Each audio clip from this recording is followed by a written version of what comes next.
নমস্কার বন্ধুরা, চলে এলাম আরেকটি ভিডিও নিয়ে লার্ন কম্পিউটার ওয়ার্ল্ড চ্যানেলে।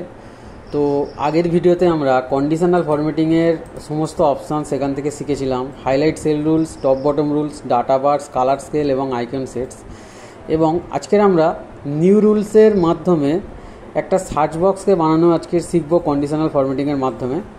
তো এখানে দেখো একটা টেবিল দেওয়া আছে, টেবিলটার মধ্যে কিছু ডাটা দেওয়া আছে। টেবিলের হেডিংগুলো আমি একটু বলে দিচ্ছি: donation ID, donor ID, type, method, status, amount. তো এখানে হেডিং হিসাবে এখানে দেখো সমস্ত ডাটা দেওয়া আছে। আর যে ডাটাগুলো দেওয়া আছে সেই ডাটাগুলো দেখো এখানে একবারের বেশি দেওয়া আছে। যেমন টাইপ, ডোনেশন দেখো এখানে অনেকবার দেওয়া আছে, শার্ট এখানে অনেকবার দেওয়া আছে, মেথডও এখানে অনেকবার দেওয়া আছে। ঠিক আছে, তো এই রকমভাবে যখন অনেক বড় টেবিল হবে, এটা ছোট টেবিল সেই জন্য আমরা সমস্ত ডাটা এখানে দেখতে পাচ্ছি। কিন্তু যখন টেবিলটা অনেকটা বড় হবে এবং তার মধ্যে বিভিন্ন ডাটা এখানে থাকবে, তো সেগুলোকে আমরা সার্চ করব কিভাবে। তো আজকের আমি সার্চ বক্স বানানো দেখাবো। তো এক্সেলে আগে থেকে এখানে একটা ফাইন্ডের অপশান এখানে দেওয়া থাকে। তো ওটা আমরা পেয়ে যাই হোমের মধ্যে গিয়ে, ফাইন্ডে গিয়ে আমরা ফাইন্ড অপশান এখানে পেয়ে যাই। তো দেখো এখানে ফাইন্ড অপশানে যখনই আমরা ক্লিক করব তখন এখানে ফাইন্ড অ্যান্ড রিপ্লেস বলে একটা ডায়লগ বক্স এখানে চলে আসবে। তো ফাইন্ড অ্যান্ড রিপ্লেস যে ডায়লগ বক্সটা এখানে আসবে, সেখানে তুমি এই ফাইন্ড হোয়াটের মধ্যে যাই ডেটা লেখো না কেন সেই ডাটাটা এখান থেকে সার্চ হয়ে তোমাকে দেখাবে। কিন্তু এখানে একটা প্রবলেম হয়, তো সেটা আমি আগে তোমাদেরকে দেখাই, সেটা তারপরে আমি তোমাদেরকে সার্চ বক্সটা শেখাবো কন্ডিশনাল ফরম্যাটিংয়ের মাধ্যমে। তো এখানে দেখো ফাইন্ড হোয়াটের মধ্যে ডোনেশনটা আমি আগে থেকে লেখা ছিল, এখানে আছে। তো এখন আমি ফাইন্ড অল অপশানেও ক্লিক করতে পারি বা ফাইন্ড নেক্সট অপশানে ক্লিক করতে পারি। তো দুটোর মধ্যে পার্থক্য কি? দুটোর মধ্যে পার্থক্য হলো ফাইন্ড অল অপশানে ক্লিক করলে কি হবে, যত ডোনেশন আছে তার ফাইন্ড হয়ে এইখানে একটা লিস্ট হিসাবে চলে আসবে।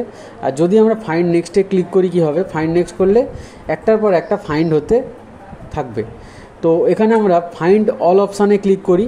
তো ফাইন্ড অল অপশানে ক্লিক করার পর এখানে দেখো ফাইন্ড অল অপশানে ক্লিক করার পর কী হলো, এখানে যতগুলো ডোনেশান ছিল প্রত্যেকটা ডোনেশান এখানে সার্চ হয়ে চলে এসছে এবং প্রত্যেকটার সেল অ্যাড্রেস এখানে চলে এসছে। তো সেল অ্যাড্রেস হিসাবে এখানে দেখো ডোনেশানগুলোও চলে এসছে। তো কিভাবে আমরা এখানে যাব, তো সেল অ্যাড্রেস এখানে ক্লিক করো। সেল অ্যাড্রেসে ক্লিক করলে দেখবে এখানে একটা একটা করে ডোনেশান এখানে পাশের টেবিলে লক্ষ্য করো চেঞ্জ হচ্ছে। তো এখানে যে চেঞ্জ হচ্ছে প্রত্যেকটা আলাদা আলাদা বক্সে আসছে। তো ঠিক এই রকমভাবে যদি আমরা সার্চ করি, তো আমাদের যে টেবিলের মধ্যে ডাটাগুলো আমরা ঠিক ভালোভাবে বুঝতে পারছি না, এখানে কখন কোন সেলের মধ্যে বক্স যাচ্ছে, কোন সেলটা সিলেক্ট হচ্ছে সেটা ঠিক আমরা বুঝতে পারছি না। আমাদের এখান থেকে ভালো করে দেখতে হচ্ছে যে কী সেল অ্যাড্রেস আছে না আছে, সেটা আমাদের খুঁজে তবুও দেখতে হচ্ছে। কিন্তু আমরা যদি কন্ডিশনাল ফরম্যাটিংয়ের মাধ্যমে একটু অ্যাডভান্সভাবে এই সার্চ বক্সটাকে বানিয়ে ফেলি, তো এটা অনেকটা সহজ হতে পারে। তো দেখো আমরা আজকের এই কন্ডিশনাল ফরম্যাটিংয়ের মাধ্যমে সার্চ বক্সটা বানিয়ে তোমাদেরকে দেখাবো। তো এটা আমি কেটে দিলাম। তো চলো বেশি কথা না বাড়িয়ে ভিডিওটি শুরু করা যাক।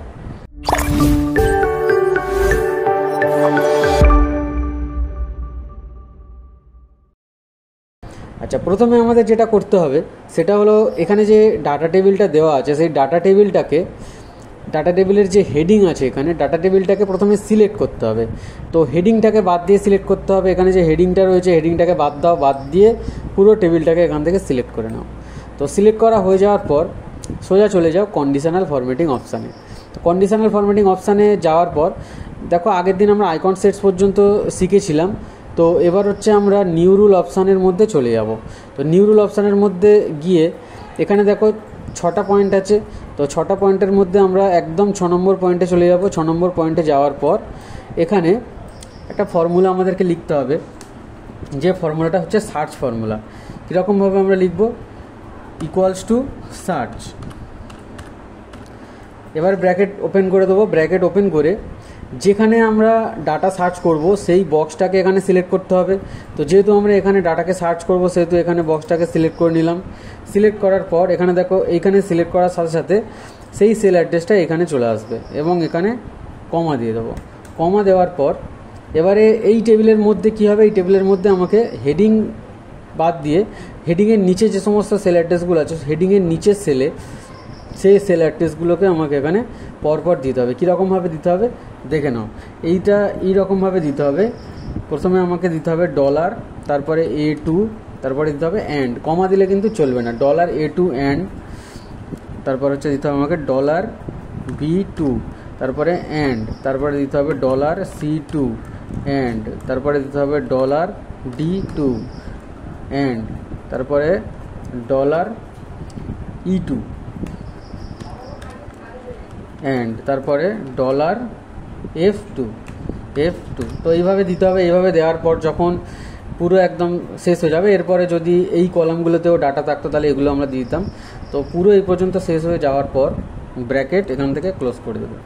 তো ব্র্যাকেট ক্লোজ করে দেওয়ার পর এখান থেকে ফরম্যাট আছে, ফরম্যাটে গিয়ে ফিল অপশানে গিয়ে এখান থেকে যে কোনো কালার এখান থেকে দিয়ে দিতে হবে।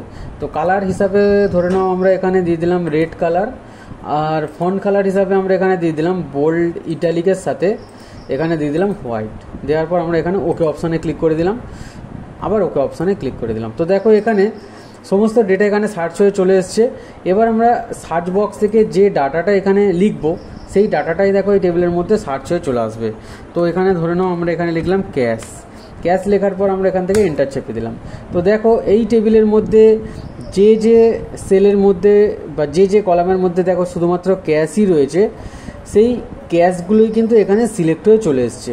আবার আমি এখান থেকে এই কলামটাকে বাদ দিয়ে আমি এই কলামটাও করতে পারি। ধরো এখানে আমি লিখে দিলাম ডোনেশান। তো ডোনেশান আমি এখানে লিখলাম, এন্টার মারলাম। তো দেখো ডোনেশানগুলো এখানে সমস্ত সার্চ হয়ে চলে এলো এবং ওই রিলেটে ওর সাথে যে ডাটাগুলো থাকবে সেই ডাটাগুলো সার্চ হয়ে চলে আসবে। তো এইভাবে আমরা সমস্তটাই সিলেক্ট করতে পারি। আমি টাইপে করতে পারি মেথড। এখন যদি মনে করো আমি স্ট্যাটাসে করব, তাহলে স্ট্যাটাসে আমি ধরে নাও লিখে দিলাম ফেল্ড। দেখো আমি এখানে ফেল্ড লিখে দিলাম। তো দেখো এখানে ফেল্ড চলে এসছে। ওকে, তো এইবারে আমি ডোনার আইডি দিয়ে কিছু সার্চ করে দেখি। তো এখানে ডোনার আইডি হিসাবে আমি লিখে দিলাম ধরো S112 আমি এখানে লিখলাম, এন্টার মারলাম। দেখো এখানে S112 যতগুলো আছে সিলেক্ট হয়ে চলে এসছে। অথবা আমি ডোনেশন আইডি একটা দিয়ে দিলাম, ধরুন আমি এখানে লিখলাম D166, এন্টার মারলাম। দেখো D116টা এখানে সার্চ হয়ে চলে এলো। তো এই টেবিলের মধ্যে যে কোনো ডাটা তুমি সার্চ করতে পারো। ওকে, তো এখানে আমি লিখলাম 10,000 দিয়ে এন্টার চাপলে যতগুলো দেখো 10,000 এখানে পেয়েছে, সমস্ত 10,000 এখানে সিলেক্ট হয়ে গিয়েছে। তো এখানে দেখো এই যে টেবিলটা আমরা করলাম এবং ডাটা সার্চ করলাম, তবুও এর মধ্যে একটা ভুল রয়ে গিয়েছে। কি ভুল রয়ে গিয়েছে? যখন আমরা এখানে কোনো ডাটাকে সার্চ করছি না তখন দেখো টেবিলটা পুরোটাই সিলেক্ট হয়ে আছে। তো এটা সিলেক্ট থাকা উচিত নয়, কারণ যেহেতু আমরা এখানে কোনো ডাটা সার্চ করার জন্য দিইনি, তো সেটা ডাটাটা এখানে সার্চ হওয়া উচিত নয়, ডাটা এখানে টেবিল ভরে যাওয়া উচিত নয়। তো এইটাকে আমাকে রিমুভ করতে হবে। রিমুভ করার জন্য কিছুটা চেঞ্জেস আমাকে আনতে হবে কন্ডিশনাল ফরম্যাটিংয়ের মধ্যে। তো চলো কন্ডিশনাল ফরম্যাটিংয়ে আরেকবার চলে যাই। তো চেঞ্জেস কীভাবে আমরা আনবো? কন্ডিশনাল ফরম্যাটিংয়ে গিয়ে ম্যানেজ রুলস অপশানে চলে যাব। এখান থেকে আমরা যেহেতু এই ওয়ার্কশিটে কাজ করছি সেহেতু এখান থেকে আমরা নিয়ে নেব দিস ওয়ার্কশিট। তো দিস ওয়ার্কশিট নিয়ে তারপরে এখান থেকে চলে যাব। এখান থেকে চলে গিয়ে আমরা এডিট রুল করে নেব। ফর্মুলাটাকে সিলেক্ট করে এডিট রুল করব। তো এডিট রুল করে এখানে একটা চেঞ্জ করতে হবে, ফর্মুলাতে কিছুটা চেঞ্জ করতে হবে। চেঞ্জ বলতে এখানে লিখতে হবে if bracket open is blank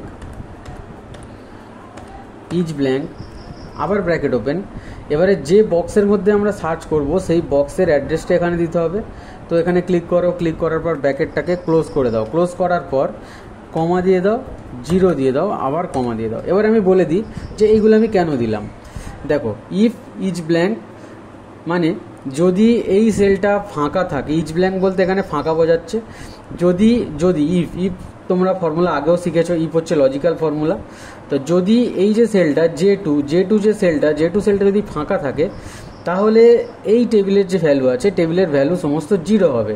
সুতরাং 0 বলতে এখানে কোনো কালার আসবে না। আদারওয়াইজ এখানে সার্চ হবে, যে ডাটাটা আমি এই বক্সের মধ্যে লিখব সেই ডাটাটা এখান থেকে সার্চ হবে। তো বুঝতে পারলে? এবার এখান থেকে চলে গেলাম শেষে যাওয়ার পর এখানে আরেকটা ব্র্যাকেটকে আমরা ক্লোজ করে দিলাম। ক্লোজ করে দেওয়ার পর এবার আমরা এখানে ওকে করে দিলাম, অ্যাপ্লাই করে দিলাম, ওকে করে দিলাম। দেখো এখানে আমি যখন কিছু লিখছি না তখন দেখো এখানে কোনো ডাটা সার্চ হচ্ছে না। আবার যখন আমি এখানে কিছু লিখবো, ধরো আমি এখানে লিখলাম IRT 60 লিখলাম, তখন দেখো এখানে 60গুলো 60 এখানে চলে এলো। আবার যদি আমি এখান থেকে ডিলিট করে দিই তো আবার দেখো এখানটা ডাটা রিমুভ হয়ে গেল। তো ঠিক এই রকমভাবে আমরা কন্ডিশনাল ফরম্যাটিংয়ের সাহায্যে সার্চ বক্স বানাতে পারি। আজকের ভিডিওটা এই পর্যন্তই শেষ করলাম। Have a nice day. Jai Hind, Bande Mataram, take care.